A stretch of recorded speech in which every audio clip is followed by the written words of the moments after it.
Bonjour à toutes, bonjour à tous.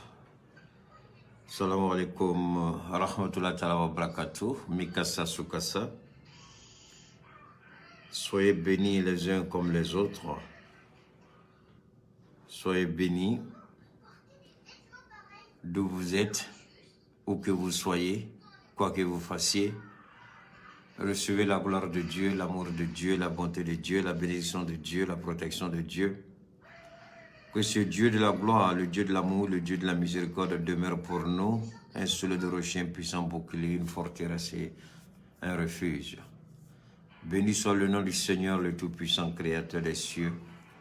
Béni soit le nom du Tout-Puissant, le Dieu de nos pères, le Dieu de nos ancêtres. Béni soit le nom du Tout-Puissant, notre protecteur, notre libérateur, notre forteresse, notre refuge. Béni soit le nom du Dieu, le Dieu créateur, le Dieu de la gloire, le Dieu de la grâce, le Dieu de la bonté, le Dieu de la miséricorde.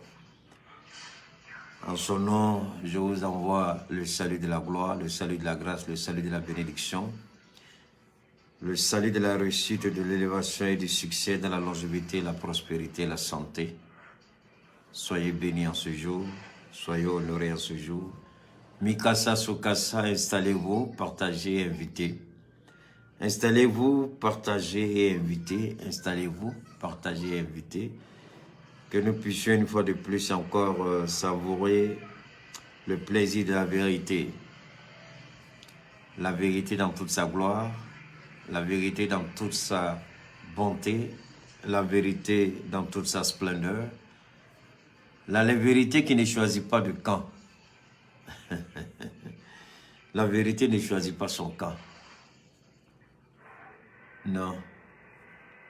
Que vous soyez noir, que vous soyez rouge, jaune, vert, orange, court, grand, pauvre, riche, la vérité ne choisit pas son camp. La vérité s'impose.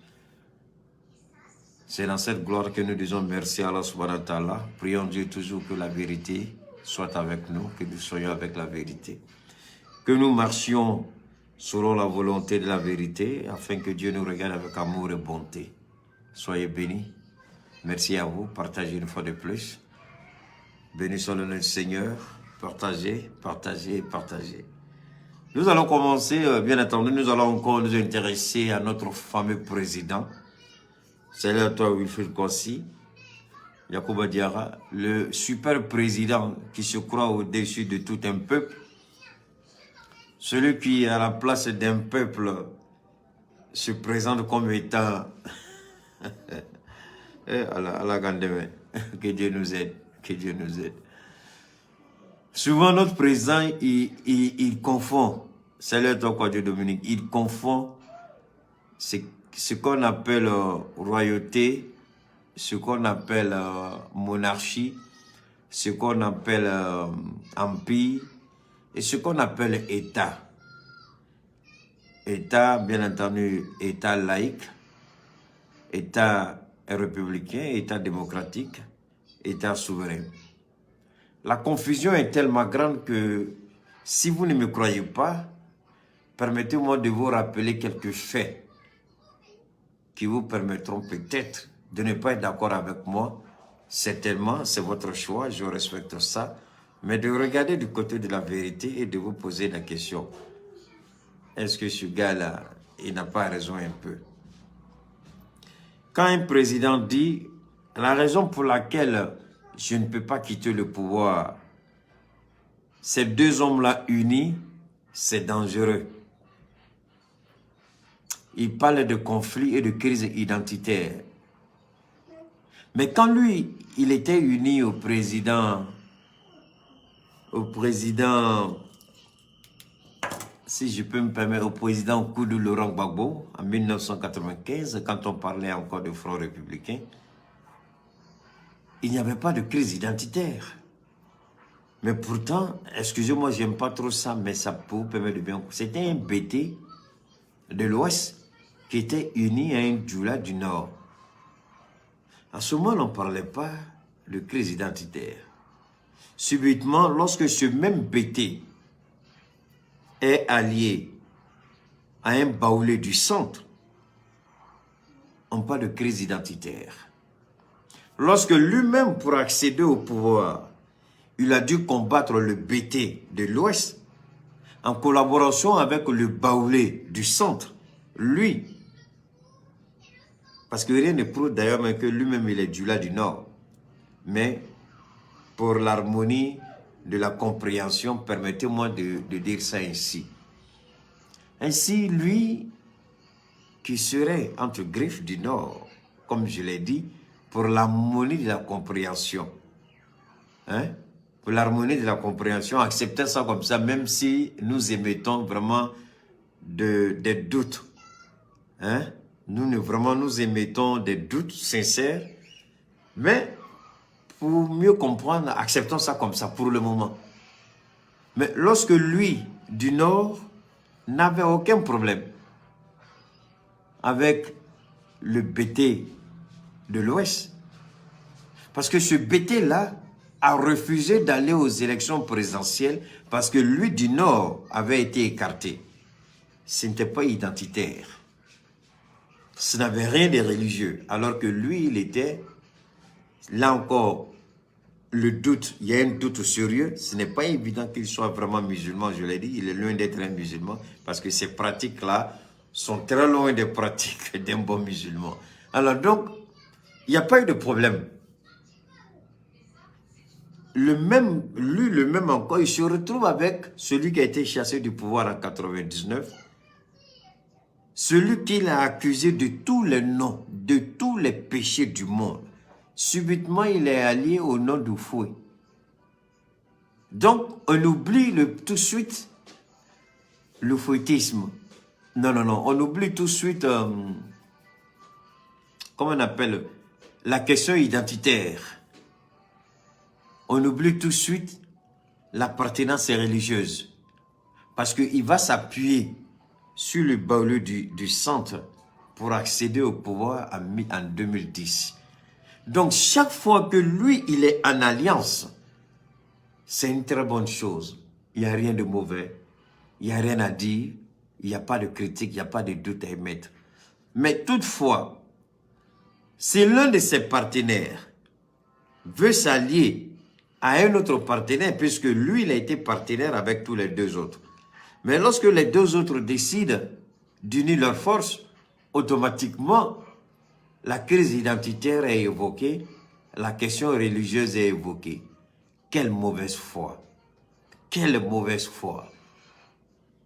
C'est pourquoi je vous ai dit hier, dans mon direct, que les autorités de la transition malienne, bien que jeunes par rapport à Ouattara, ils savent 1000 fois où poser les pieds, où il ne faut pas poser les pieds.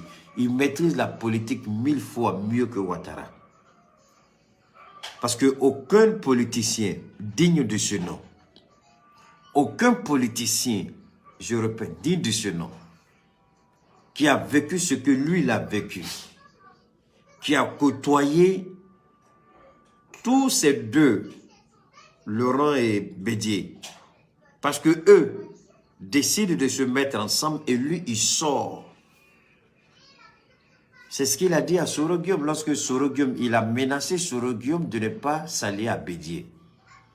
En d'autres termes, le monsieur, toutes les farces qu'il faisait à la télévision, vous savez, je viens saluer mon grand frère Daokro, vous savez, c'est blablabla, pour prendre toutes les décisions importantes, je viens consulter mon grand frère Daokro. Donc tout ce qu'il disait, alors ce monsieur-là va mal mourir, amusez-moi pas. Le vieux là va mal mourir. Tiens! Il est méchant, il est mauvais. Il interdit à Soro Guillaume d'avoir des relations avec Bédier. Il interdit à Soro Guillaume même de se rendre à Daokro. À l'époque, les gens se posaient la question, est-ce que réellement Soro va aller à Daokro? Est-ce que Soro va aller? Et chaque fois, lui qu'on appelle le Bravouché, chaque fois qu'il lance un ultimatum, chaque fois qu'il menace Soro ou Gbagbo, ou encore Bédier, ils le font. Il a menacé Bédier et Gbagbo Laurent. Gbagbo, les gens se disaient, est-ce qu'il va à la Daokro? Est-ce qu'il va à la Daokro? Il est allé à Daokro. Avant Gbagbo, est-ce que Soro va aller? Est-ce que Soro va aller? Soro aller à Daokro. Est-ce que Bédier va faire? Est-ce que Bédier va faire? Bédier a fait. L'objectif pour nous ici n'est pas de susciter des velléités de frustration ou mettre en péril la République, mais c'est de dire que un homme pareil. C'est pourquoi si vous remarquez, je vous permets de partager, hein, les gars. C'est juste le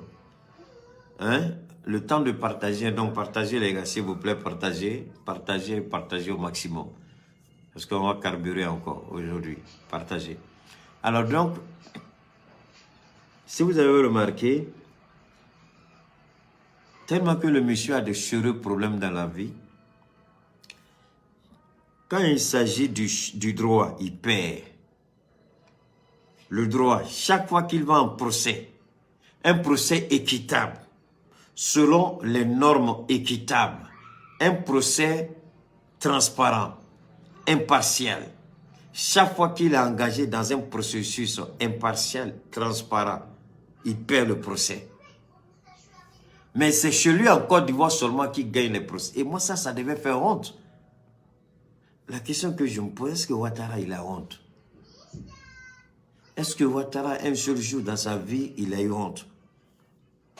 C'est la question que je me pose. Est-ce qu'il a eu honte une fois dans sa vie? Parce que comment c'est chez toi, tu t'organises avec ta justice, tu gagnes. Mais chaque fois, quelle que soit la juridiction, le premier échec de Ouattara, ce n'est pas, comme on veut nous faire croire, ce n'est pas la Cour africaine des droits de l'homme et des peuples. Ce n'est pas la Cour de la CEDEAO. Le premier échec de Ouattara, c'est avec Laurent Gbagbo à La Haye. C'est lorsque Laurent Gbagbo a gagné son procès à La Haye. Ça a été, parce que c'est le gouvernement qui a monté le dossier. Les gens qui sont allés dire qu'il ne faut pas que Laurent Gbagbo soit libéré quand il a été déclaré non coupable pour insuffisance de preuves et que Fatou Bensouda a tout de suite fait appel. Qui a envoyé et que Laurent Gbagbo logiquement devait être libre, mais qui a appuyé le dossier avec le procureur général de la CPI pour que Laurent Gbagbo soit maintenu sous certaines conditions, Ouattara et Bensouda. Mais malgré tout ça, l'appel a été fait, ils ont échoué un appel. Comment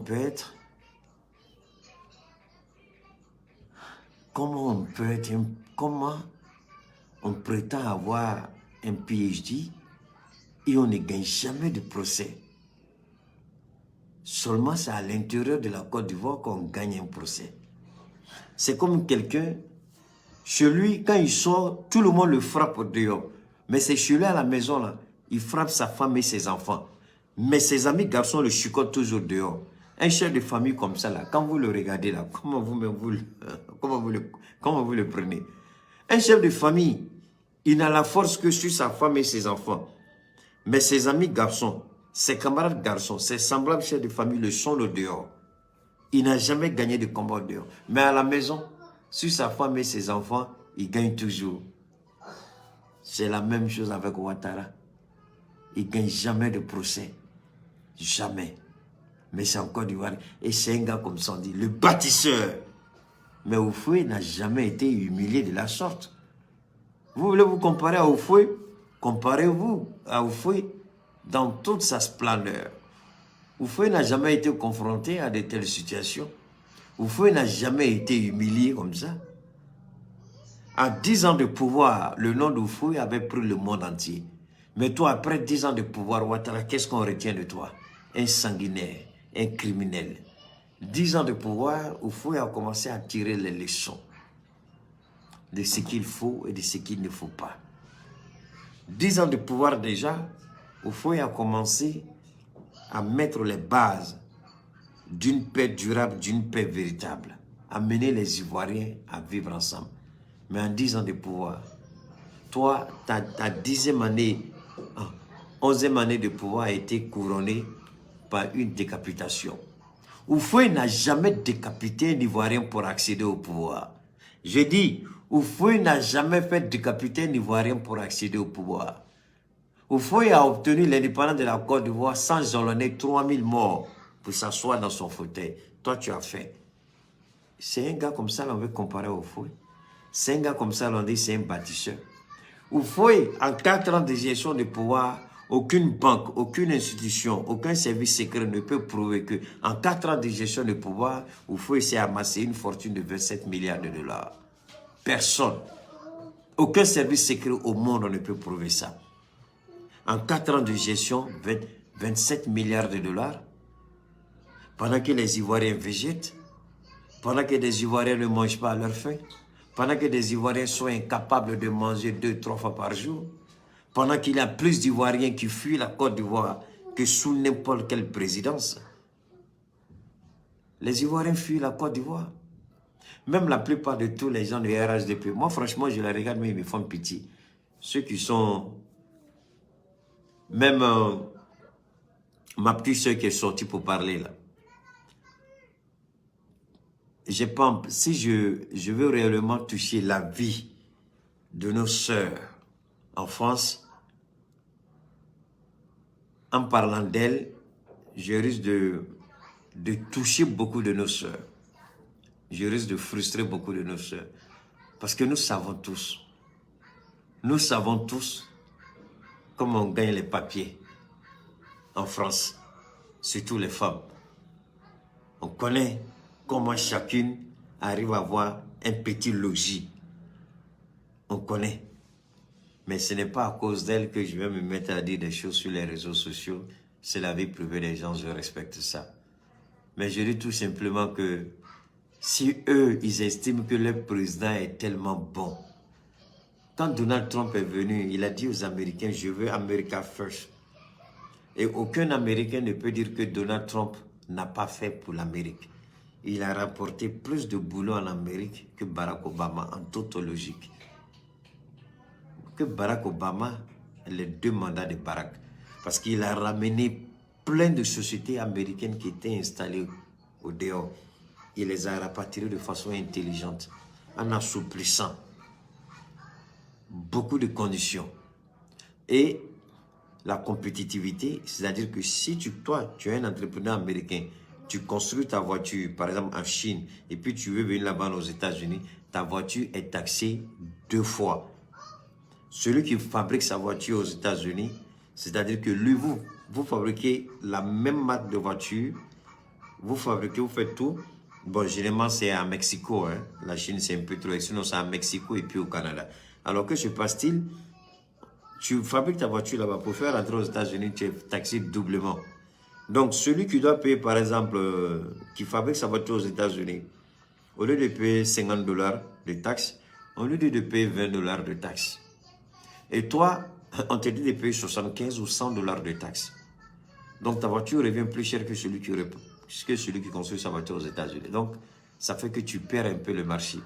Donc, c'est cette politique qu'il a mis en place. Donc, il a incité beaucoup d'entrepreneurs à venir investir, à délocaliser leurs entreprises de l'extérieur pour les États-Unis. Il en a beaucoup fait. Il en a beaucoup fait. Donc, quand vous regardez, et en même temps, beaucoup d'Américains ont commencé à entrer. Beaucoup d'Américains ont commencé à venir aux États-Unis. Mais votre président, vous trouvez qu'il est meilleur, c'est un bâtisseur, c'est un ceci. Je ne suis pas contre vous, le fait que vous soyez immigré. Mais moi, je trouve que si vous êtes immigré, vous devrez avoir un peu honte pour parler du bilan de Ouattara. Laissez vos collègues qui sont habitants sur place parler plus du bilan de Ouattara que vous, qui êtes exilés de la Côte d'Ivoire. Vous qui êtes immigrés hors de la Côte d'Ivoire, parce que c'est déplacé de votre part. Moralement, c'est déplacé.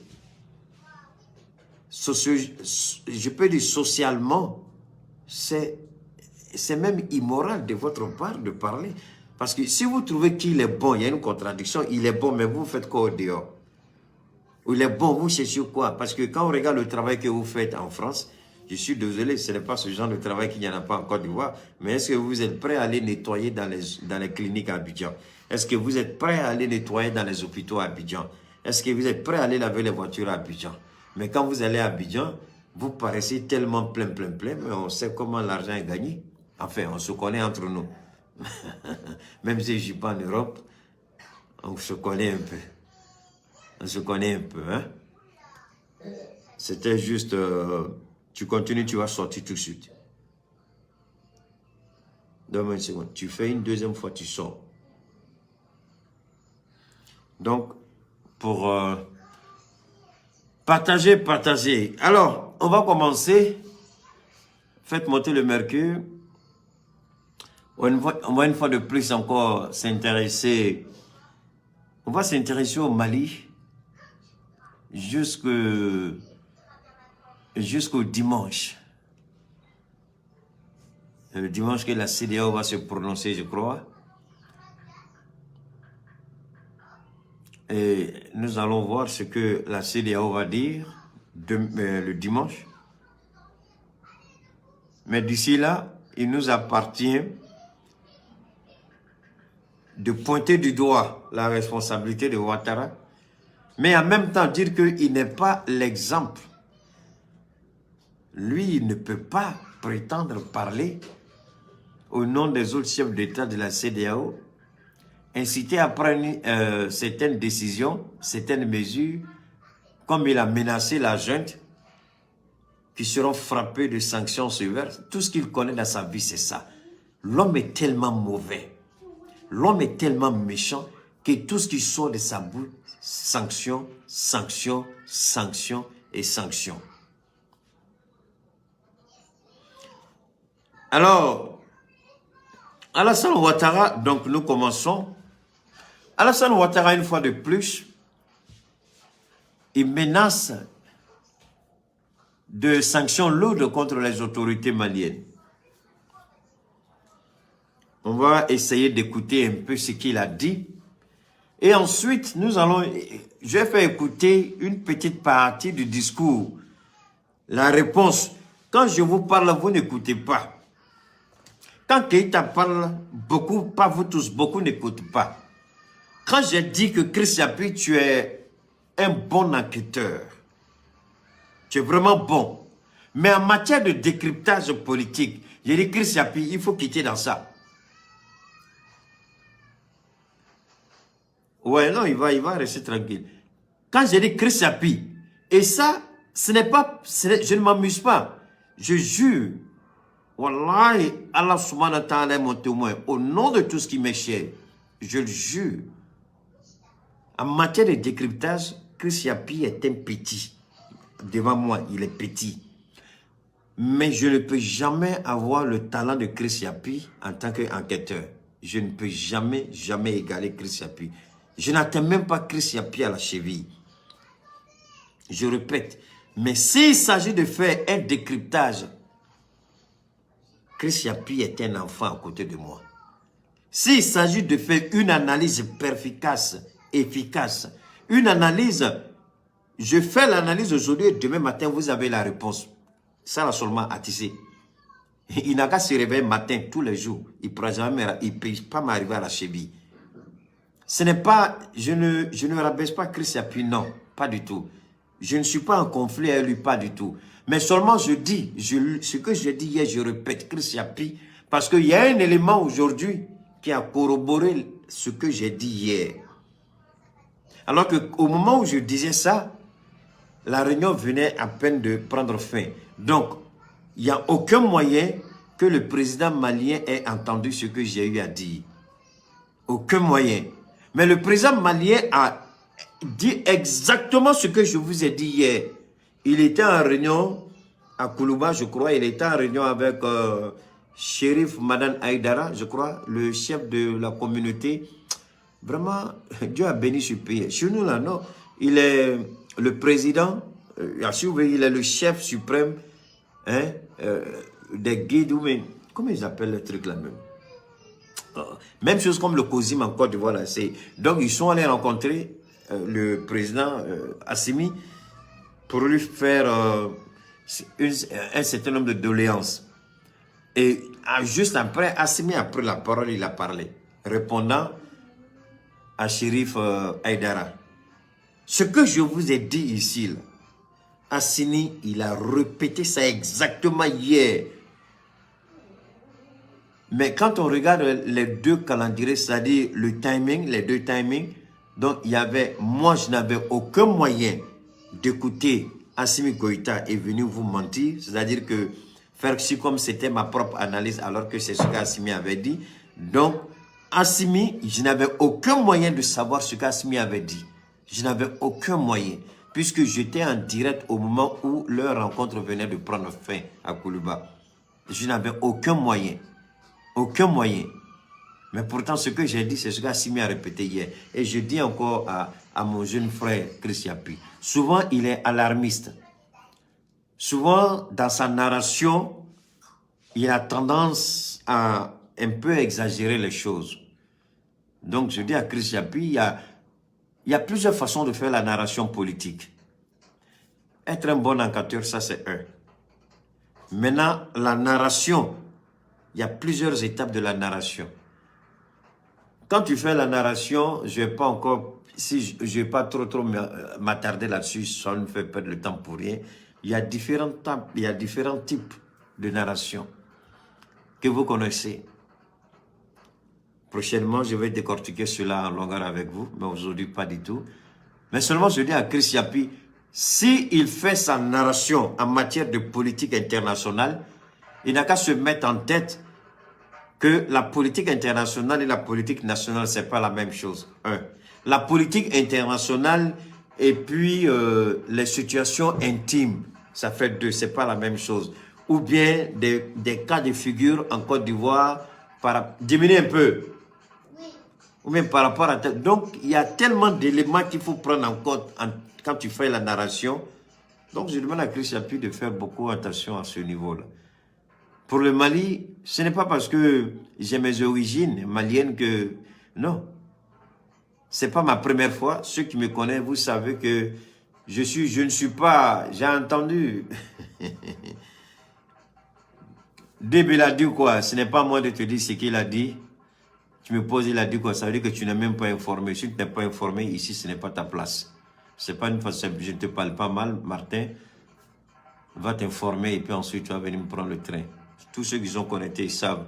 Si tu regardes tous ceux qui sont connectés là, qui a posé une question idiote comme tu la poses là, il a dit quoi?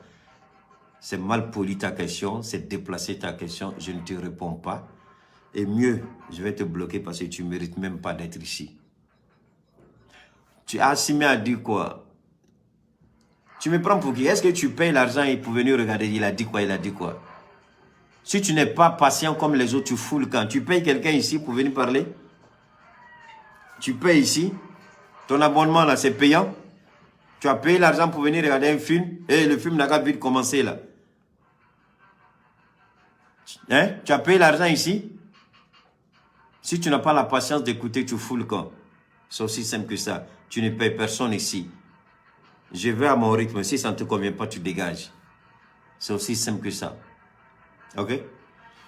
Alors donc, je l'ai dit, je le répète, il y a cette façon de faire les choses. La narration, c'est important. Alors donc, je ne vais pas aller directement d'abord dans les propos d'Assimi, mais je vais revenir sur la question du chef de l'État, qui a eu une attitude, je dirais, un peu... Je vais vous faire écouter les propos du chef de l'État, et puis ensuite, on va continuer. Alors, quand on va... Et puis, bien entendu, voilà, permettez-moi, on a déjà entendu, on a déjà écouté ça hier. Permettez-moi de bien... Alassane Ouattara a encore menti aux Maliens. Voilà. Menace ouvertement de faire un coup d'État au Mali. Quelle mauvaise idée ont-ils eu les Maliens d'aller consulter Alassane Ouattara pour lui soumettre les résolutions des assises nationales d'un pays souverain comme s'il s'agissait d'aller recueillir sa validation. Eh bien, mal leur en a pris. Pour la suite, Chris Yapi vous donne rendez-vous sur sa seconde chaîne, Chris Yapi TV New, dont l'adresse apparaît dans la description de cette vidéo. Abonnez-vous massivement et rendez-vous demain à 8h GMT. Ah, attendez, hein. J'ai... Christiabi ne ment pas. Retrouvez Voilà, donc ici, attendez, donne-moi une seconde. On a... Je crois que je me suis perdu un peu, mais on continue, on va... Chris Yapi avait... Oh là là. D'un coup d'état. Non, non, merci à toi. J'ai cru que j'avais la partie avec moi, mais il semble que je ne l'ai pas. Attendez, où est-ce que je suis là?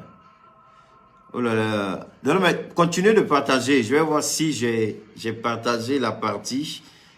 Parce qu'il y a la version complète. Oh non, non, non, merde. Je n'ai pas la version ici.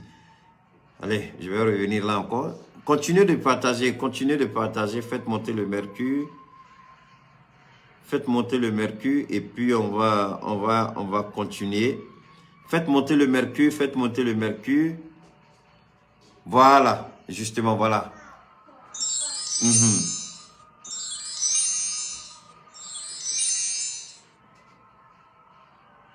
Alassane Ouattara a encore menti aux Maliens et menace ouvertement de faire un coup d'État au Mali.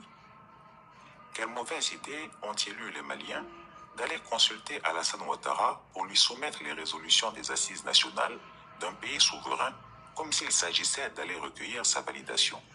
Eh bien, mal leur en a pris. En effet, conduite par le ministre des Affaires étrangères du Mali, Abdoulaye Diop, une délégation malienne a été reçue par Alassane Ouattara ce 3 janvier 2022.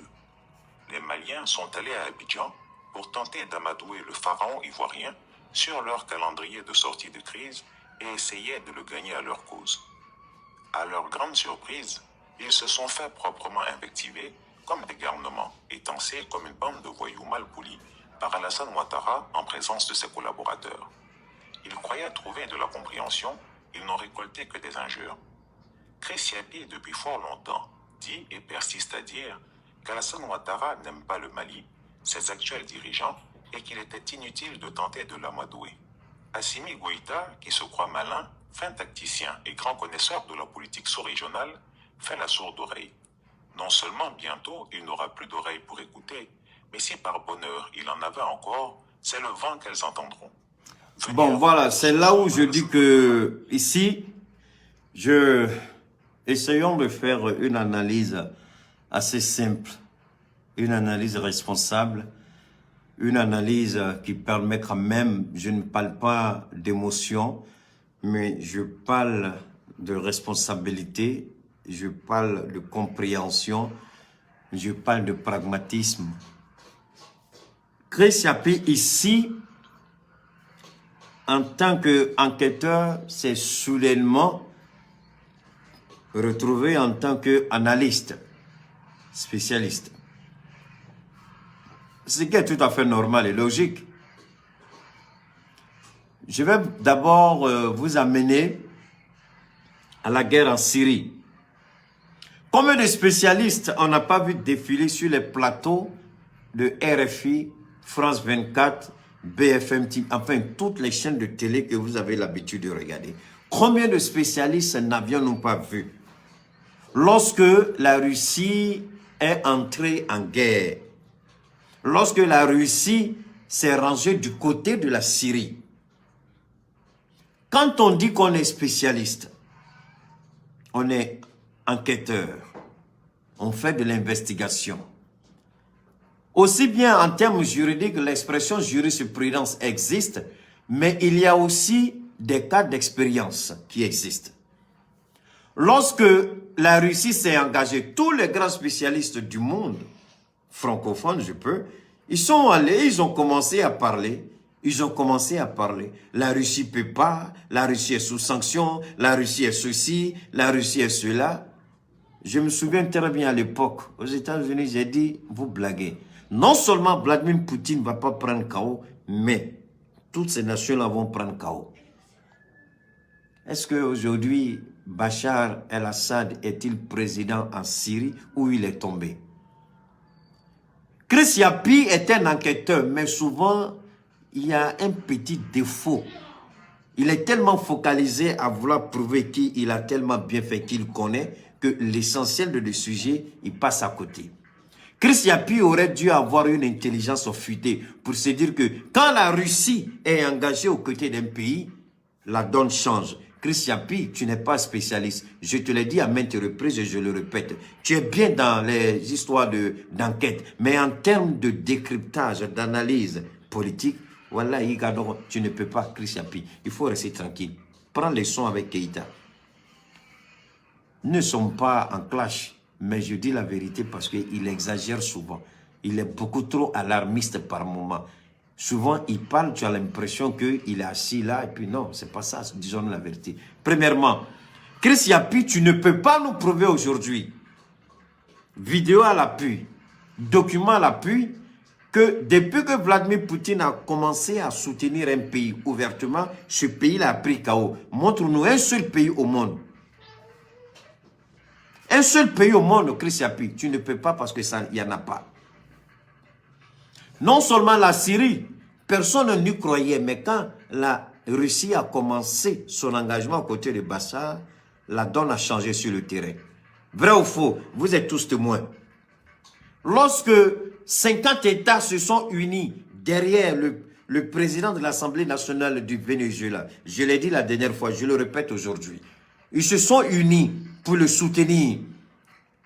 Il s'est autoproclamé président de la transition pour que Nicolas Maduro tombe. 50 pays, en plus de la France, de l'Angleterre, de l'Allemagne, des États-Unis, du Canada et autres. Mais dites-moi aujourd'hui, quelle est la situation au Venezuela? Maduro s'est-il tombé ou l'opposition s'est rangée dans la législation, je peux dire dans la continuité législative et constitutionnelle? Bien entendu, Maduro c'est toujours au pouvoir. En Centrafrique, Chris Yapi, je cite tout ça pour que tu comprennes. Oui, j'ai mes origines maliennes et je n'aime pas qu'on croit qu'on connaît mieux. Laisse Assimi Goïta de côté. De toi à moi, Chris Yapi, billahi, je le jure sur tout ce qui m'est cher. Tu es très bon enquêteur, mais en termes d'analyse politique, tu ne m'arrives pas à la cheville. Chris Yapi, moi je te le dis. Sur les réseaux sociaux, il n'y a pas de garçon pour te tenir tête, mais depuis toujours, je le fais. Et je vais continuer à le faire. Tu ne peux pas, Chris Yapi. Tu n'as pas. Je ne parle pas de dénigrer, je ne parle pas de cas. Tout le monde a des casseroles pourries partout. Tout le monde a son petit cadavre dans son placard. Mais je dis en termes de décryptage, etc. Donc, ce que Assimi Goïta a fait, tu ne sais même pas le jeu qu'il a fait. Hier, je vous ai parlé, mais les preuves sont là. Le discours d'Assimi Goïta à Kouliba hier confirme tout ce que j'ai dit par rapport à Hassan Ouattara, par rapport à la stratégie d'Assimi Goïta. Maintenant, lui, il dit que le président malien se croit peut-être fin stratège, blablabla, blablabla, il n'aura plus d'oreilles pour écouter. C'est toi, Chris Yapi, qui risque d'avoir des problèmes parce que je risque de mettre les plombs dans tes oreilles. Tellement je vais te bombarder, ça va bouger tes oreilles. Il faut écouter Chris Yapi. Écoute les gens, Chris Yapi. Tu es bon enquêteur, mais tu n'es pas le meilleur. Tu es bon enquêteur, mais en termes d'analyse, tu es petit devant Keïta, je le dis. Et ça, ce n'est pas amusement. Je le dis. Parce que la preuve année, ton examen, là, je vais le démonter tout de suite pour prouver que tu ne connais pas. Deuxièmement, en Centrafrique, lorsque la France a abandonné la Centrafrique, livrée à elle-même, que s'est-il passé? Le président centrafricain a couru au Kremlin demander à Poutine de l'aider, sinon c'est fini pour lui. Les Russes sont intervenus en Centrafrique. Quelle est la situation aujourd'hui en Centrafrique? Le président est-il tombé ou bien il est toujours en fonction? Poutine ne vient jamais pour que le président démocratiquement élu ou le président légitime, Poutine préfère l'expression légitime, pour que le président légitime tombe. Pas du tout. La Russie ne fait jamais ça. Parce que Chris Yapi, là, tu devrais l'ajouter à ta connaissance. La Russie ne fait jamais ça. Deuxièmement, qui a aidé Paul Kagame à reconstituer l'armée de Rwanda? Il y a plein de pays de l'Afrique de l'Est, en descendant jusque dans le sud de l'Afrique, C'est un pays de l'Afrique de l'Ouest et de l'Afrique centrale. Donc, pas un seul pays où Poutine s'est engagé personnellement.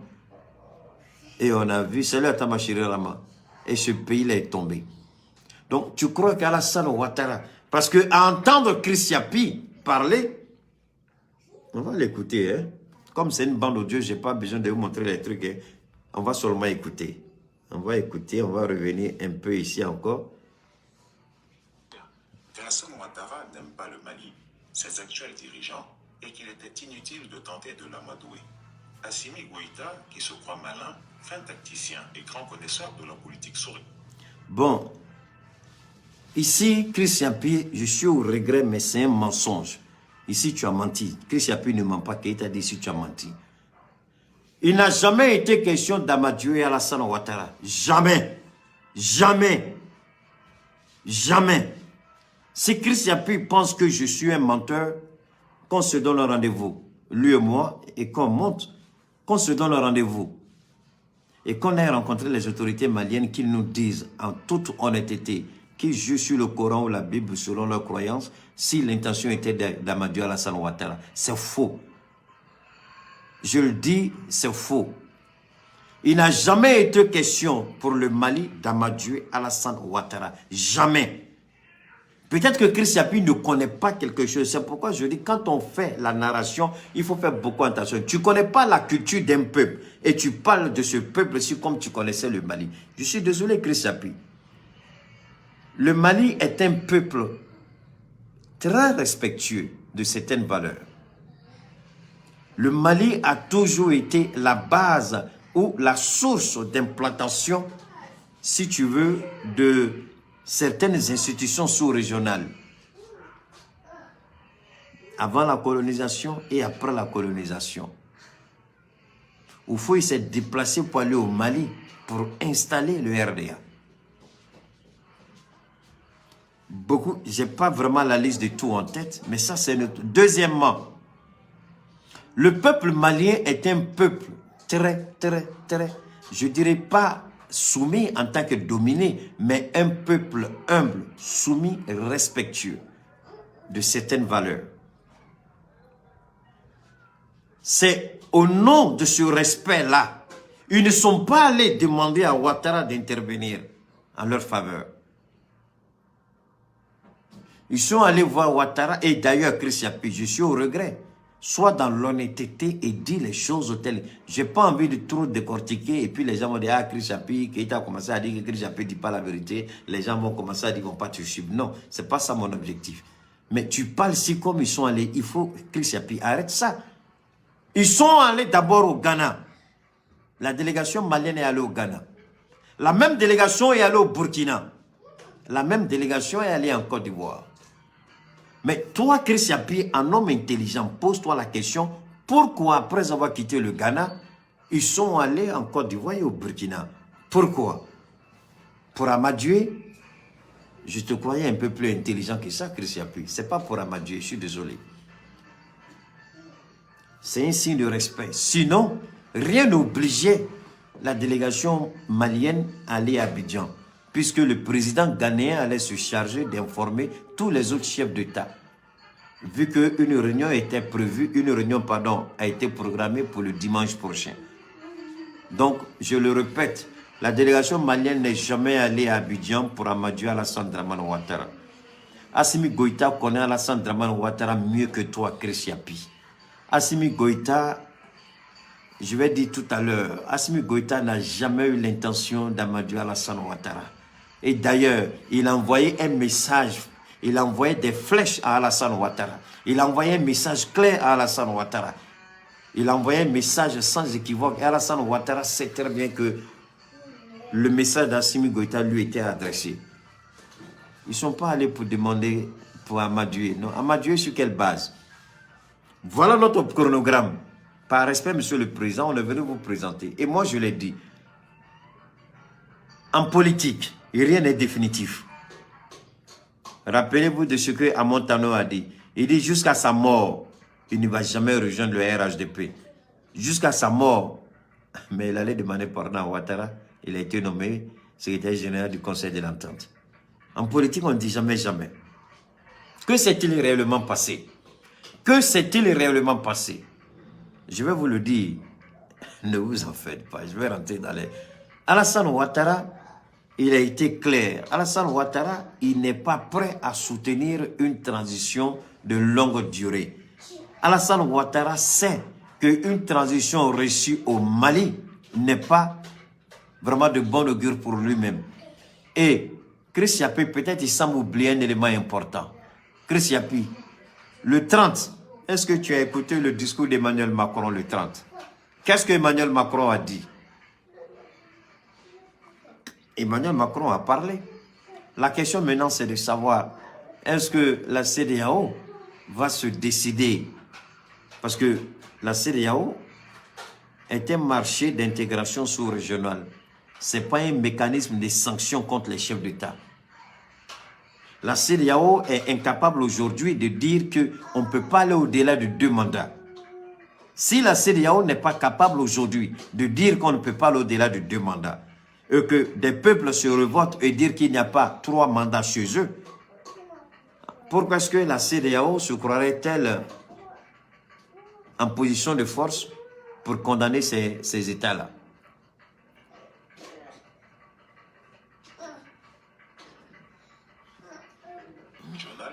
Fait la sourde oreille. Non seulement bientôt il n'aura plus d'oreilles pour écouter, mais si par bonheur il en avait encore, c'est le vent qu'elles entendront. Venir remettre son sort à Alassane Ouattara, c'est remettre à son bourreau la corde dont il a besoin pour vous pendre. Il ne sait pas que le dictateur des lagunes a décidé de lui donner une leçon qu'il n'oubliera jamais et qui servirait de mise en garde pour la junte guinéenne. D'abord... Ok, on va l'écouter. On va écouter Chris Yapi.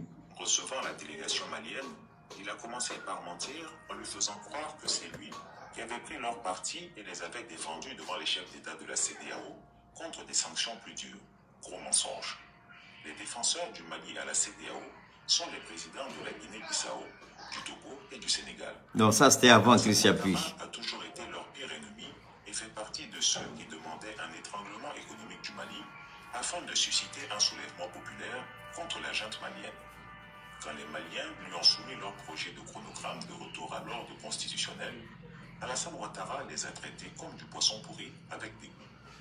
Après avoir déclaré que l'agenda de la transition est une plaisanterie douteuse, que personne de sérieux ne prendrait la peine de considérer, il les a humiliés comme jamais il n'aurait pu l'imaginer.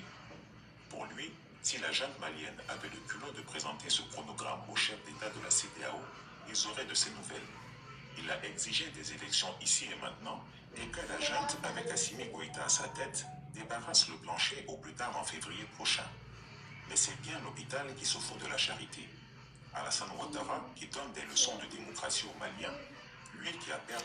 Bon, quoi qu'il en soit, ce que je voudrais dire à Chris Yapi et à tous ceux qui sont connectés, d'abord, Chris Yapi, je ne sais pas si l'information, sinon, l'agenda, le chronogramme de la transition a été présenté au Ghana, au président Nana Addo, le président de la CEDEAO.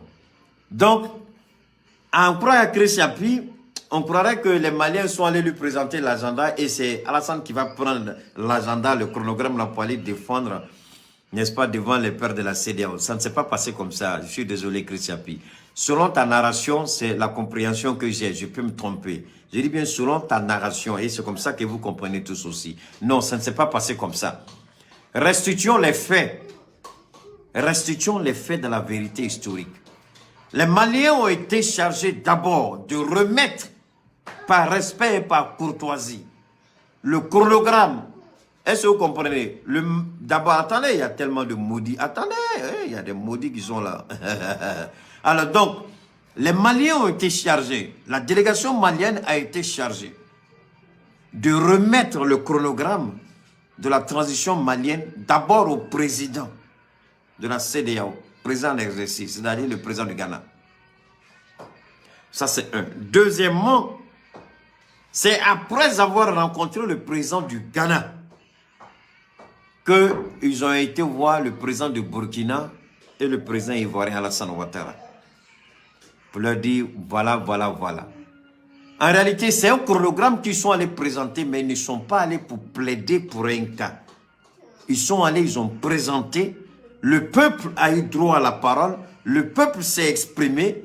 Et lui, Ouattara, en 1999, a dit que le coup d'État de Gueye Robin n'était pas un coup d'État, mais plutôt une révolution populaire.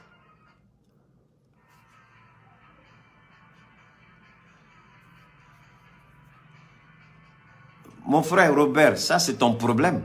Si tu ne connais pas, c'est toi qui ça regarde, je m'en fous absolument. Chris Yapi, il se reconnaît dans ce que je dis. Et Chris Yapi, il sait comment me contacter. Et je sais comment contacter Chris Yapi. Un point, c'est tout. Le reste, ça, c'est pas mon problème. Alors donc, comme je le disais, le président ghanéen est celui-là même lui-même. Même si la délégation malienne discutait avec le président du Ghana, quelle serait l'issue? Pas du tout, rien, zéro. Tel que le chronogramme a été remis au président du Ghana, le président du Ghana se chargeait à son tour de remettre le même chronogramme, une copie, à chaque chef d'État, à chaque président. Et maintenant, le dimanche, il se retrouve et puis décide. Mais avant cela, si ce qu'on nous dit est vrai, selon Chris Yapi, le déplacement du président Jonathan Goodluck était inutile. Mais pourtant, c'est lui le médiateur de la CEDEAO au Mali. Et il s'est déplacé. Vous avez remis un chronogramme. Non pas à Alassane Ouattara, écoutez bien, vous avez remis un chronogramme, non pas à Alassane Ouattara, mais au président de la CEDEAO. Donc, c'est le président de la CEDEAO qui a mandaté Jonathan Goodluck de se rendre à Bamako. Et non Alassane Ouattara qui aurait mandaté Jonathan Goodluck pour qu'il se rende à Bamako. Donc, pour vous dire tout simplement qu'il ne faut pas mélanger les choses. Allons doucement. C'est le président en exercice de la CEDEAO qui a mandaté le médiateur de la CEDEAO pour le Mali de se rendre à Bamako pour plus ample information avant la réunion des chefs d'État le dimanche. C'est ce que Jonathan Goodluck il a fait. Il est venu. Assimi Goïta lui a dit de vivre. Voilà notre chronogramme. Maintenant, vous pouvez continuer à crier sur tous les toits. Moi, j'ai dit c'est aussi simple que ça.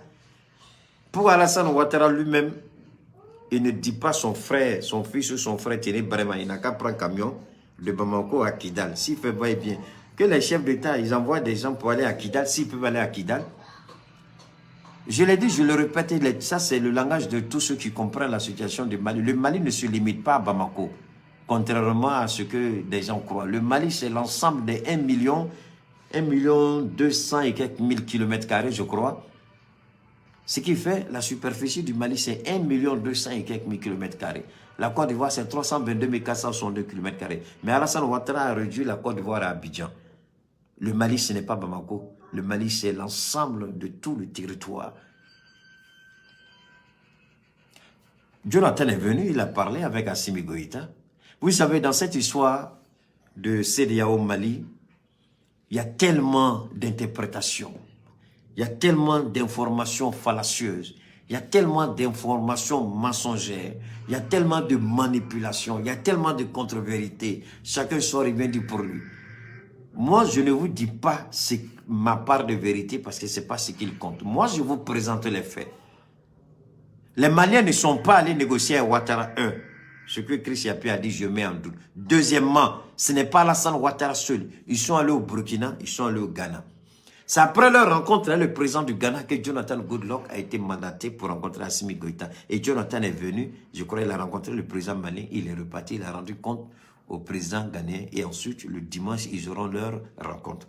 C'est tout ce que je sais. Maintenant, si Alassane Ouattara avait été mandaté, ou du moins si Alassane Ouattara avait été contacté par la junte au pouvoir pour intervenir, vous croyez que la tournure... Que ferait Jonathan Goodluck alors à Bamako le mercredi? Il est venu pourquoi? Au nom de qui serait-il venu? Qui l'a envoyé? Pourquoi serait-il venu? Posons-nous les bonnes questions. Je ne suis pas contre Chris Yapi, pas du tout.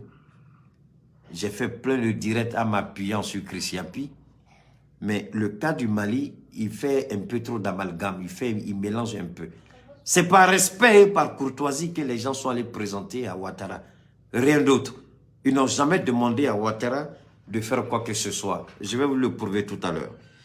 Donne-moi une seconde, je reviens rapidement. On va... Il est bon que nous ayons tous la vérité. Partagez les gars, faites monter le mercure. Partagez. Mais les gars, les partages ne bougent pas, hein, c'est pas vrai. On a quoi? On est à 700 et puis je vois que 50 partages, c'est pas vrai. Il faut que les partages, il faut que ça bouge. Maintenant, s'il y a des moutons qui sont là, vous les signalez, ne vous en faites pas. Vous les signalez et moi, je les mets au garage. Non, les gars, ça ne partage pas, ça ne bouge pas. Je suis étonné. Ou bien vous voulez que je vous montre? On fait 700 et puis on regarde même 50 partages. Non, on a qu'à être sérieux, les gars. Bon, j'attends que les partages montent ici jusqu'à 500 avant qu'on continue le direct. Partagez à 500. Hein? Chacun partage deux fois, ça fait 1400. Rapidement. J'attends et puis on va monter, on va continuer. Je vous attends, les gars. Faites partager, hein, parce que ça là seulement.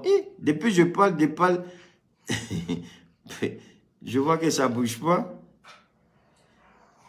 Non, les gars, partagez, je vous en prie. Partagez, faites monter le mercure, partagez. Chacun n'a qu'à partager rapidement. 2, ça fait 1400, partagez rapidement. 2, rapidement. J'attends. Oui, Esther Bini, comment vas-tu? Esther Bini, toi, il faut faire 20. Partagez, les gars, faites monter le mercure, j'attends. Partagez, parce que je vois que ça ne bouge pas. Ça bouge pas. Partagez, les gars. Partagez. Allez. Depuis, je passe jusqu'à rien, je vois, il y en a 700 quelques, et puis je regarde, c'est 100 partages seulement. Tiens! Vous aussi, vous m'avez allumé, hein? Faites monter le mercure, frappez, envoyez.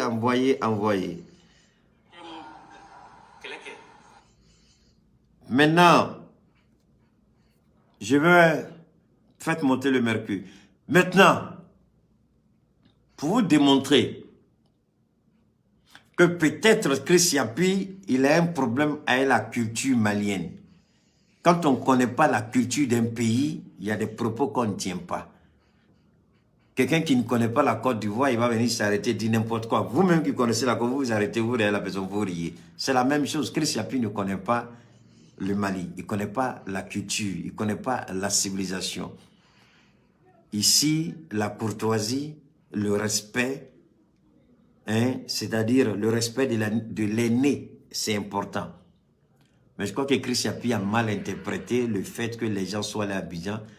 Il a pris cela comme étant les gens sont allés. Non. Il confond respect, courtoisie et faiblesse. Là, mon ami Chris Yapi, il faut revoir. Donc, je vais remonter. On va écouter ici. Écoutez, hein.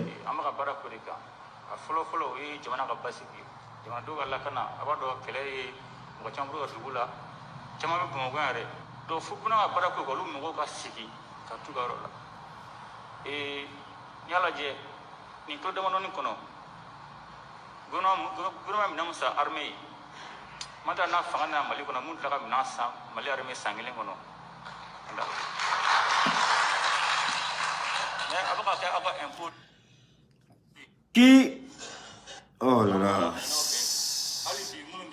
qui veut la paix prépare la guerre. Accordez-moi une seconde. Salam alaikum rahmatullahi wa barakatuh. Bon, Albia même le coupement de là. Maintenant, c'est gagné mon faute dans la cana. Maintenant, c'est gagné avec Chris Yapi. Il va y avoir un enquêteur qui l'a banni. Ou un enquêteur, mais enquête que, en tout cas, Tchèp Saga Barala, avec enquête que, avec Saga enquête que Tchougola. Mais Fengelebe, nous le faut. Politique familiale, à ka gêner à ka nogo. Mais enquête que ka ko nyenyini, ani kala kali obé. Si ça n'y est sigi, ka politique ta bolfle, ka jatemineke, ka familiale, ka haminata fo, masi ka moro la familiale, fin sugu kelente. Chris Yapi a ka enquête ka onyana mené de kwama. Ngo ka politique re trabolo re ka fo ngo fili don mala. Ngo maintenant il reforme madala.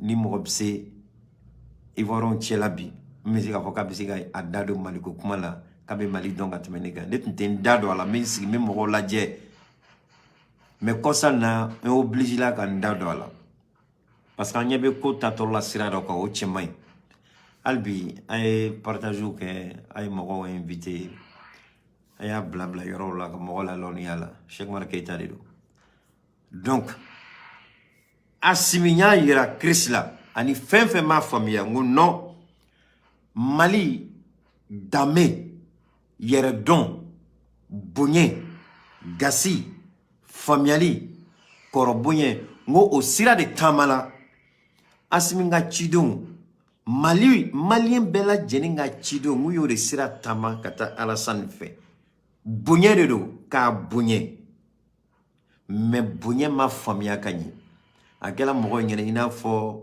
ciden ninnu tala ko u taara Alassane deli Alassane ka kɛ CEDEAO ka na sanction bɛ Mali kan wallahi kelen tɛ n y'a yira mɔgɔw la depuis kunu ni kɔnɔ sini ma kuma la n ko kelen tɛ mais n bɛ Ala fo n bɛ Ala barika da parce que jɔn ni kuma la ni k'i bɛ tiɲɛ ɲɛɲini n'i sɛmɛ Ala la Ala bɛ barika don i ka kuma la Sheriff Aïdara o ni Assimi ani Choguel u ye ɲɔgɔn ye Kuluba jukɔrɔ kunu ne tun bɛ ka n ka direct kɛ kunu o tun bɛnna n'olu ka ɲɔgɔn ye bankuma ye Kuluba Assimi Goïta président a ye kuma dɔw fɔ ne tun y'olu kuma yɛrɛ ka kuma fɔ ka ban ka direct yɛrɛ kɔnɔ alors que ne yɛrɛ tulo tun ma da Assimi kumakan na parce que Assimi y'a yira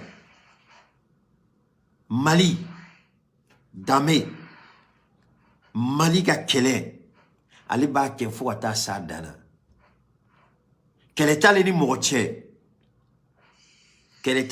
cɛ a y'a fɔ k'o gɛlɛya k'a yira Assimi bɛna tila sisan an bɛn'o lamɛn an bɛ a kuma minnu bɛ bamanankan mɛn olu bɛna faamuya ka ɲɛ mais kɔfɛ an bɛna sigi ka tubabukan fana na nanzarakan na mɔgɔw ka faamuya parce que ni communication bɛ yɔrɔ min na n'an ma ɲɔgɔn faamuya la nkalon tigɛ bɛ yen kuma bɛ ka ŋanamu ka cura kan kan CEDEAO bɛ nin kɛ mais CEDEAO yɛrɛ sigila kan jumɛn de kan CEDEAO sigili a bɛ fɔ o de ma ko intégration sous-régionale jamanaw ka don ɲɔgɔn na jamanadenw ka don ɲɔgɔn na Maliens an ka kɛ sisan Mali la fɛn de bɛ kɔrɛ de bɛ yan o de bɛ dilan ka kɛ fani ye kɔrɛ usine bɛ Abidjan ah d'accord kɔrɛ bɛ comme a b'anw bolo Mali an b'a ta an b'a feere Abidjan ka bɛ tissu dilan b'o tissu kelen na ka n'o feere aw ma donc ka mɔgɔw don ɲɔgɔn na kakao bɛ Abidjan hali Malien i bɛ se ka kakao usine dilan Malien chocolat usine dilan Malien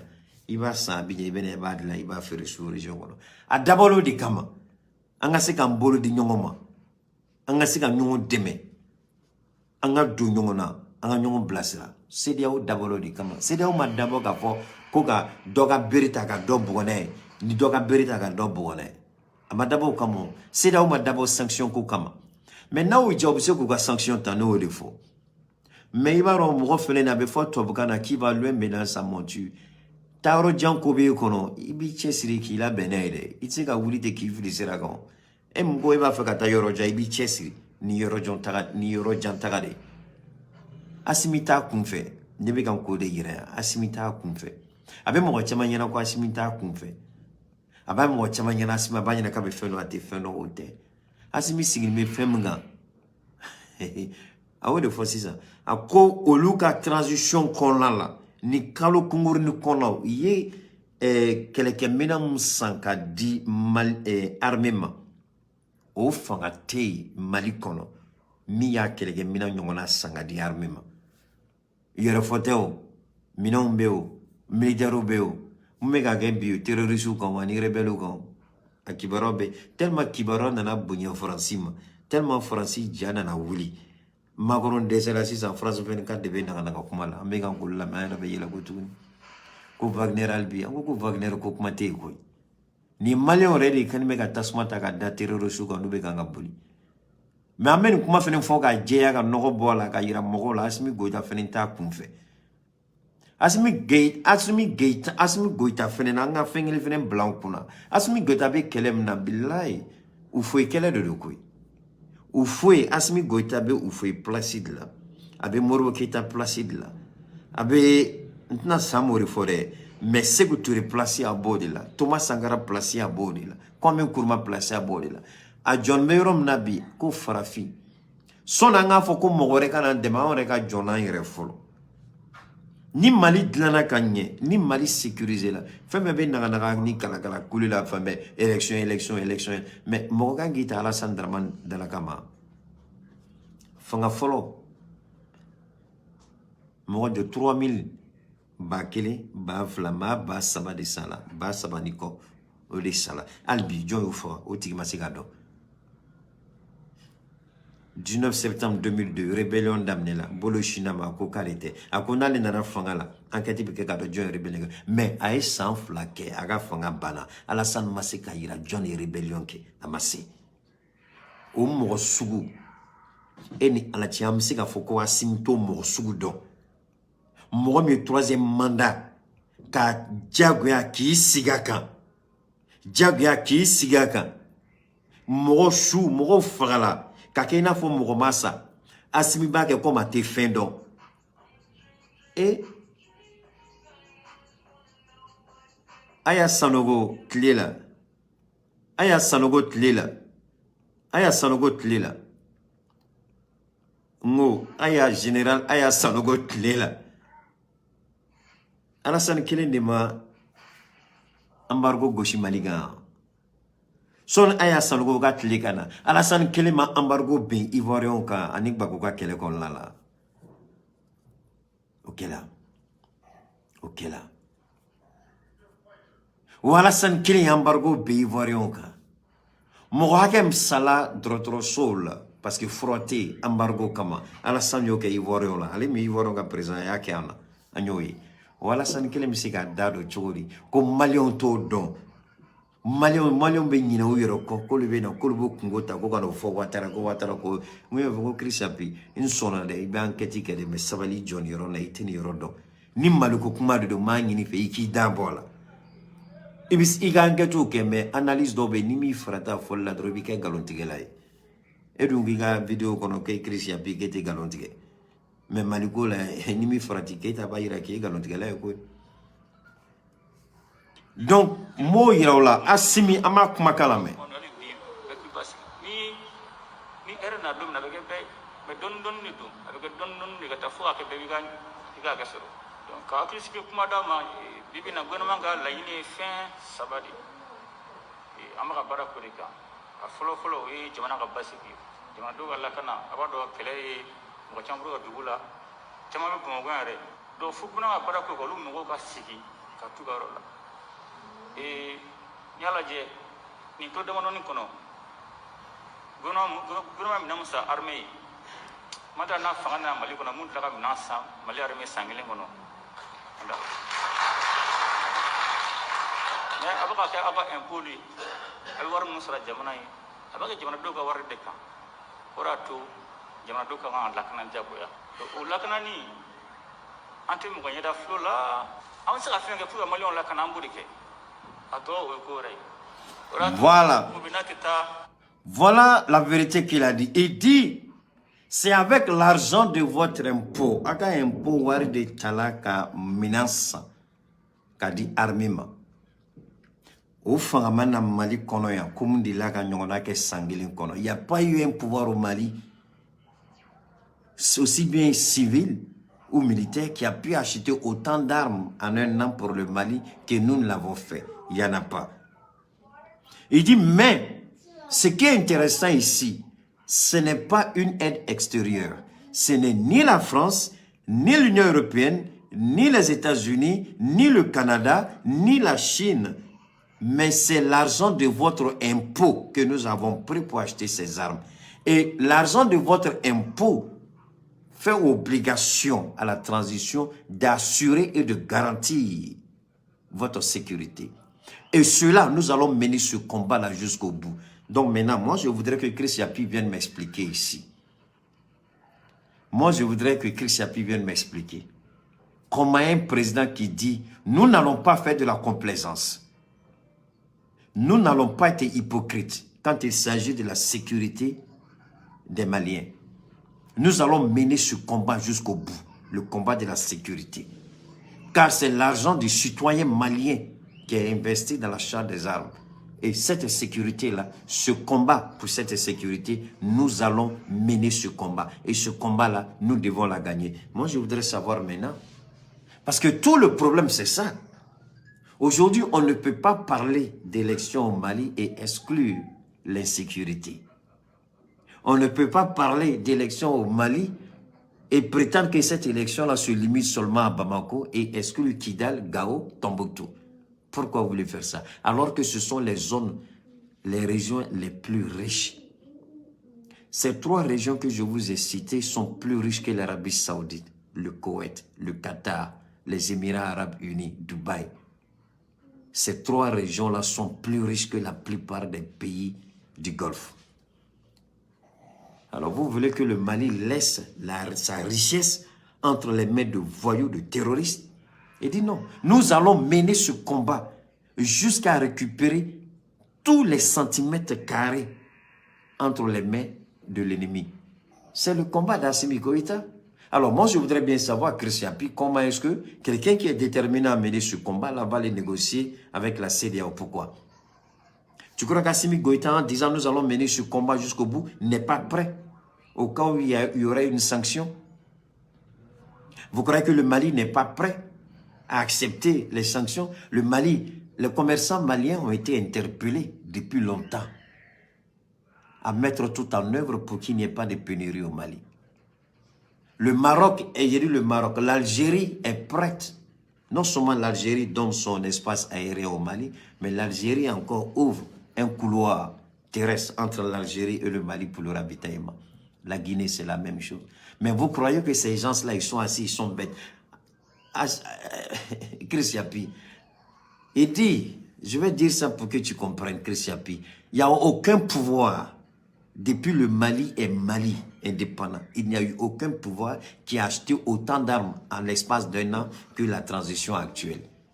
Alors je voudrais qu'on m'explique bien, Chris Yapi, coup d'État ils vont aller faire là. Qui va aller faire ce coup d'État? Qui va aller faire ce coup d'État? Je veux bien savoir.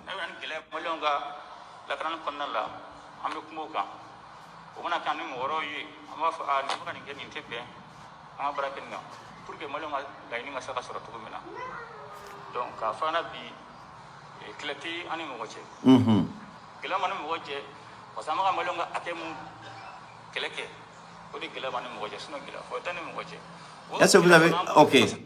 Nous n'avons aucun souci, aucun problème majeur avec qui que ce soit. Mais c'est le fait que nous avons décidé de mener le combat pour la libération du peuple malien.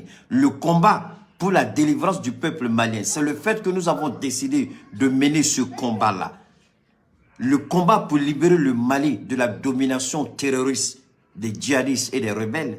C'est ça qui fait que nous avons un problème avec les gens. Mais d'où vient le problème du Mali? Le problème, Alassane n'a pas un problème avec le Mali. Mais Alassane est un envoyé. Un envoyé de qui? Un envoyé de Macron. Pour faire quoi? Pour faire pression sur la CEDEAO, pour empêcher le Mali de libérer, si vous voulez, l'ensemble de son territoire. Parce que si le Mali est libre aujourd'hui, avec l'aide et le soutien de la Russie,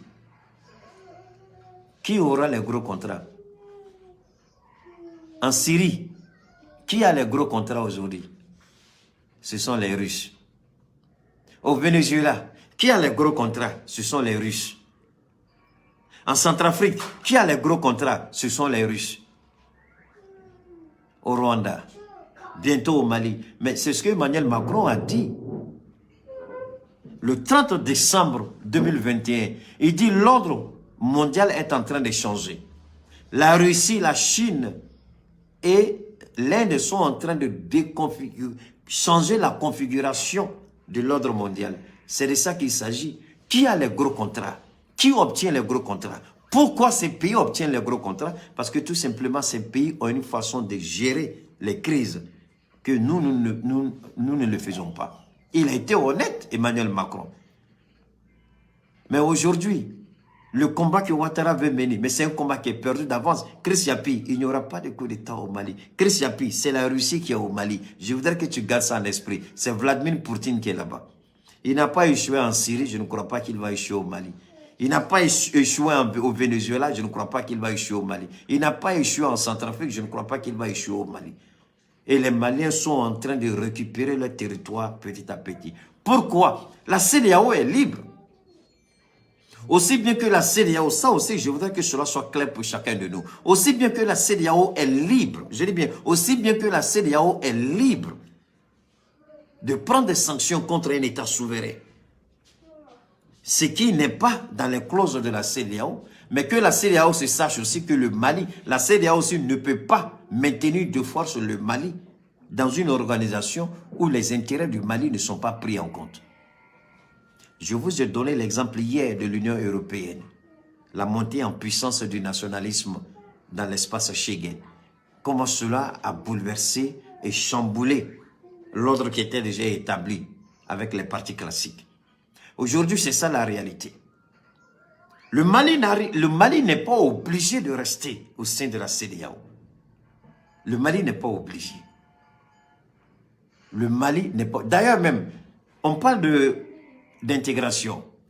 Quand vous voyagez entre l'Abidjan et le Burkina, est-ce que les policiers, les douaniers qui sont sur la route, là, ils connaissent le terme intégration, libre circulation des biens et des personnes?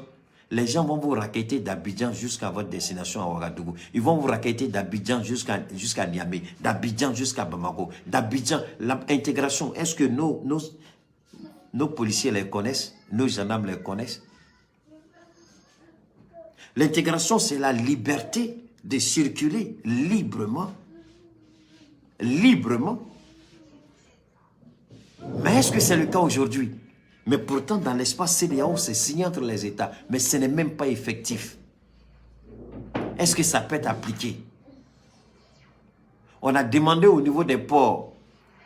Il y a la CEDEAO, la zone UMOA. Il y a certaines dispositions qui ont été prises par rapport aux ports. Mais on ne les applique pas. C'est Abidjan celui qui applique. Le Ghana n'applique pas. Le Sénégal, je ne crois même pas, n'applique même pas les choses. La Guinée n'en parle même pas. Alors, ici, c'est trop facile que les gens sont... Alassane Ouattara n'est pas le bon Dieu. Alassane Ouattara n'est pas le maître. Alassane Ouattara, il n'est rien. Il a un PhD falsifié. Un PhD monté de toutes pièces parce que dans aucune université au monde, on ne peut citer une théorie d'Alassane Ouattara en économie qui serait enseignée aux étudiants. Il n'y en a pas. Donc, quel est l'intérêt d'avoir un PhD? Il n'y a pas un seul livre qu'il a écrit à son nom. Mais pire, il se manifeste de la pire manière en politique. C'est lui qui veut toujours sanctionner, sanctionner, sanctionner, sanctionner. Il a sanctionné les Ivoiriens en 2010. Des gens sont morts à l'hôpital. Ce n'était pas son problème. Le bouc émissaire, Laurent Gbagbo. Il a coupé les robinets à la BCAO, bouc émissaire, Laurent Gbagbo. Quand le Mali a voulu un changement, parce qu'on tuait des soldats maliens, des époux, des frères, des maris, des enfants des gens, on les tuait, on les massacrait, on les exécutait. Lorsque la population s'est soulevée et l'armée a pris le pouvoir, le même Ouattara s'est levé. Sanctions, embargo sur le Mali. Il est toujours le premier à parler des sanctions. Cela démontre la perfidie morale de l'homme, l'incapacité de l'homme à discuter. Tout ce qu'il connaît, c'est faire le mal, faire le mal, faire le mal. Tout ce qu'il connaît, c'est faire le mal. Mais quel est ce genre de président qui veut se comparer à Houphouët? Vous croyez que si on était à l'époque d'Houphouët, Houphouët n'allait pas inviter au dialogue et bannir toute idée de sanctions ou autre chose? Ce monsieur, il se prend pour un Houphouëtiste. Mais il ne l'est pas. Il ne l'est pas. La preuve. Le premier conseil des ministres du Nouvel An, on a entendu Patrick Hachi, la communication qu'il a faite. Mais la question que tout Ivoirien censé devrait se poser, monsieur le président a compris tout ça, mais pourquoi la Chambre des comptes a été écartée? La Chambre des comptes est celle-là même qui devait piloter les investigations sur les entreprises publiques. Parce que c'est la raison pour laquelle la Chambre des comptes a été créée. Les gens sont payés pour ne rien faire en Côte d'Ivoire. C'est le seul pays au monde où on vous nomme, on vous paye, on vous dit « dormez ». Vous êtes payés pour dormir, payés à ne rien faire. Jusqu'à la date d'aujourd'hui, ce sont des audits qui sont faits par des cabinets d'experts, soi-disant américains, à des centaines de millions. Pourquoi? Ce sont des cabinets qui sont en amitié ou en relation avec son fils, parce que pour avoir de tels contrats, c'est que le cabinet a une relation avec un parent d'un parent ou un parent à Ouattara. Pourquoi? Alors que nous avons la Cour des comptes, on n'allait pas dépenser autant de centaines de millions de nos francs, puisque la Cour des comptes ne ferait que son travail. Et les réfractaires seront face à la justice. Il nous parle d'opération même propre, mais Diaby l'a signé, à part le fait qu'il a été radié, limogé, et l'infraction pénale, détournement, blanchiment. Qu'est-ce qu'on a fait? Rien. Et c'est ce président-là qui ose dire que les Maliens, même si je ne suis pas d'accord avec la théorie de Christiapi, mais le fait même de penser cela du Mali me fait mal. Ouattara, il ne peut pas. Ouattara ne peut pas. Ouattara est une honte. Ouattara est une humiliation. Ouattara est une... Moi, je le dis, hein, Ouattara, moi, je le dis, Ouattara est une honte. Ouattara est une honte, une humiliation. Alors donc, nous allons le dire, nous allons continuer notre communication. Nous allons continuer, partager les gars, partager, repartager encore, 2 fois, partager 5 fois. Les maudits qui sont venus là, laissez-les parler. Comme hier, je vous l'ai dit, laissez-les. Ils sont sûrs d'une chose. Ils ne peuvent jamais dire Keïta, ce que tu dis est faux, parce qu'ils ne peuvent pas apporter la contradiction.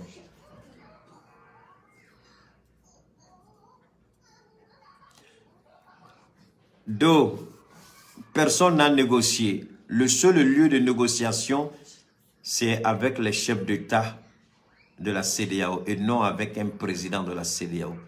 Alassane seul ne fait pas le poids de la CEDEAO. Donc, apprenez à donner du crédit aux autres présidents. Tu comprends ce que je dis, Do? Personne n'a dit. Et d'ailleurs, peut-être que tu es un nouveau. Sinon, tu comprendrais que Keïta est le maître ici. Le maître à dire toujours, et je suis de ceux qui sont toujours pour les négociations. Et je prends toujours l'exemple du Sénat, du Congrès et de la Maison-Blanche. Je dis la négociation, c'est le fondement même, c'est la base même de toute culture politique et démocratique. Moi, je suis pour la négociation.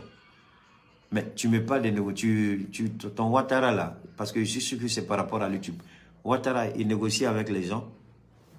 Ouattara, il parle avec les gens. Ouattara n'impose-t-il pas sa volonté? Est-ce que Ouattara négocie? Est-ce que Ouattara échange? Non. Je crois que pour poser des questions pertinentes et intelligentes, les personnes qui sont au centre de ces questions-là, il faut regarder d'abord leurs faits, leur vécu, leur histoire. Quand tu connais ça en ce moment, la question que tu poses a plus de valeur. Est-ce que tu vois? Donc, en posant une question par rapport à Ouattara, je suis désolé. Donc, on garde le contact, les gars. On mènera ce combat jusqu'au bout. Nous sommes tous africains. Nous devons demeurer africains. On doit être fiers de ce que nous sommes. On doit être fiers de notre continent. On doit être fiers des présidents comme Sankara, des présidents comme Assimi, des présidents comme Modibo Keïta, des présidents comme Sékou Touré, des présidents comme Mamadi Doumbouya. C'est vrai que la dernière fois, tout en costume, on l'a vu bien déboulé. Je me suis bien posé la question à quoi cela rimait. Bon, ben ça, c'est Doumbouya Mamadi. Respectons, et Assimi Goïta respecte le peuple. À travers Assimi Goïta, c'est tout le Mali. À travers le Mali, c'est l'Afrique. Il nous appartient de ne plus nous asseoir qu'on nous dicte ce que nous avons à faire. Et Assimi montre un exemple. Tout ce que le Mali réalise aujourd'hui, c'est sur fonds propres. Je dis bien sur fonds propres. Aucun pays, pour le moment, Tout le monde a coupé les ponts avec le Mali. Donc tout ce que le Mali fait aujourd'hui, c'est sur fonds propres. Alors si un pays comme le Mali, un pays enclavé comme le Mali, un pays désertique comme le Mali, qui n'exploite même pas encore son sous-sol, donc confronté à des difficultés financières, à des difficultés de trésorerie, arrive à financer son armée. Aujourd'hui, arrêtons de blaguer. L'armée malienne aujourd'hui est en puissance dans la sous-région. Pas seulement l'armée malienne, il y a beaucoup de réalisations qu'ils sont en train de faire. On a vu le stade du 26 mars et bien d'autres, mais sur fonds propres. Alors, la question que je me pose, est-ce que Ouattara avait-il besoin de surendetter? Parce que Ouattara voit ce que Assimi est en train de faire et il n'aime pas. Et Ouattara sait que les Ivoiriens vont se poser des questions. Mais si un pays comme le Mali, désertique, un pays enclavé comme le Mali, arrive à réaliser tout ça sans être endetté, mais pourquoi lui nous a fait endetter à des centaines, enfin, à des dizaines de milliers, enfin, 19 000 milliards de dettes, alors qu'un pays à côté ne s'est pas pour autant endetté? On va refaire un stade, on vous donne un nouveau stade, vous dites pour mettre le stade à jour 20 milliards, alors que eux, ils retapent leur stade depuis 2020, un stade qu'ils ont depuis 2000, ils n'ont dépassé que 7 milliards pour la rénovation du 26 mars. Le stade olympique des Bimpé, on parle de 20 milliards. Vous voyez, et le stade d'ailleurs, ils ont menti qu'ils ont construit à hauteur de 60 milliards. La Chine dit c'est pas vrai, c'est nous qui avons construit ce stade et on a donné ce stade-là gratuitement à la Côte d'Ivoire. Alors vous voyez, et ensuite les gens qui volent dans les entreprises publiques, au lieu que ce soit la Cour des comptes, non, on envoie des cabinets privés et puis lui-même il a les dossiers. Donc comme ça, il a un moyen de pression sur vous. Il aime, parce que si c'est entre les mains de la justice, lui, Ouattara, n'a plus rien à voir dedans. Mais il prend des cabinets et des cabinets privés d'audit qu'il paye avec l'argent du contribuable et lui-même, il garde ses dossiers pour avoir un moyen de pression sur ces personnes-là. Djabi Lansina, aujourd'hui, là, il est sous la chose de Ouattara. Hein. Ouattara, tous les dossiers de Djabi, Ouattara entre ses mains. Donc, si Djabi veut faire, il dit, allez, Adou Richard, viens par le dossier là. Mais un terme à Djabi Lassine, c'est fini. Voilà, et un homme comme ça là, c'est lui qui est contre le Mali, contre les Maliens. Et un gars comme ça là, vous espérez, un gars comme ça qui se dit musulman, c'est ça le comportement d'un musulman? C'est ça le comportement d'un nordiste? C'est ça le comportement de quelqu'un qui aime son pays? C'est ça le comportement de quelqu'un qui dit qu'il a travaillé plus au fouet? Envoie des dossiers contre des gens? Parce que tout le monde sait que Ouattara a ces dossiers-là et l'objectif, c'est de vous maîtriser. C'est de vous soumettre à sa volonté. Le jour où vous allez dire non, il remet le dossier à Dorisha. C'est tout. Un président comme ça, on n'en veut plus. On n'en veut pas. Soyez bénis, on garde le contact pour une prochaine fois. Que Dieu vous bénisse, à très bientôt. Waouh, on dirait que